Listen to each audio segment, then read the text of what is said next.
One more contemplation, but a very important one. In Colossians 1 verse 27, it tells us about this mystery, the mystery of Christ in you, the hope of glory. What does that really mean?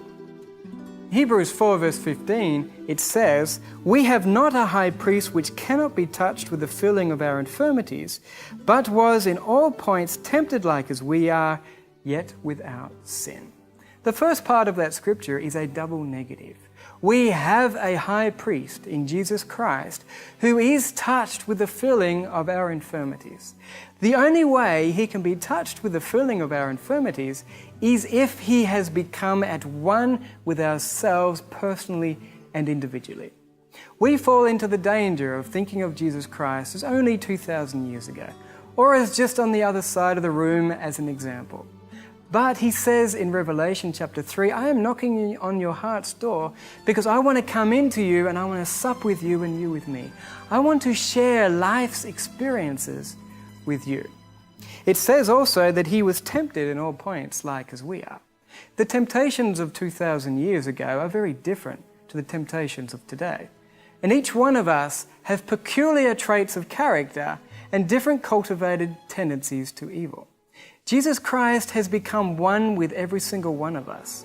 In order for him to be tempted like as we are and to feel as we are, he would have to be where we are, as we are, just as our own selves all over again. Perfectly identified with every single one of us, that when God looks at him, he sees us. And when he looks at us, he sees his Son, Jesus Christ. In Galatians 2 verse 20, it says that I am crucified with Christ. Nevertheless, I live, yet not I, but Christ liveth in me. Each one of us must read this for ourselves personally.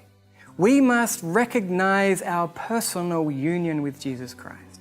That when he died, because he took our sinful life upon himself, we died with him. But when he rose as one with ourselves personally. And therefore, the newness of life, the life full of his own perfection, is our own life. In Jesus Christ, each one of us have a perfect life.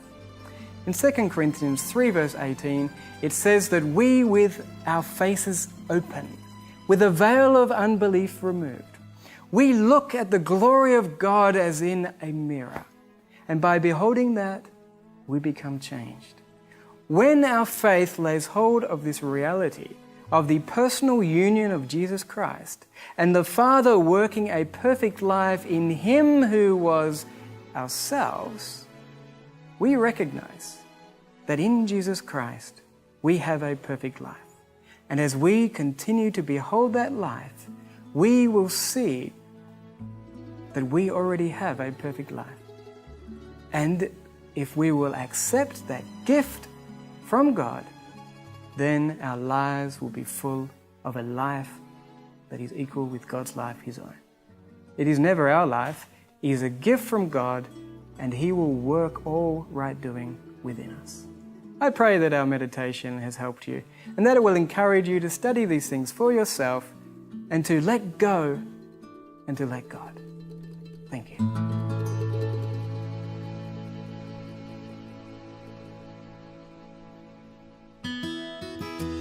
Thank you for watching. Please leave your comments below, and if you would like more information, please visit my website at www.eternalrealities.com. God bless you.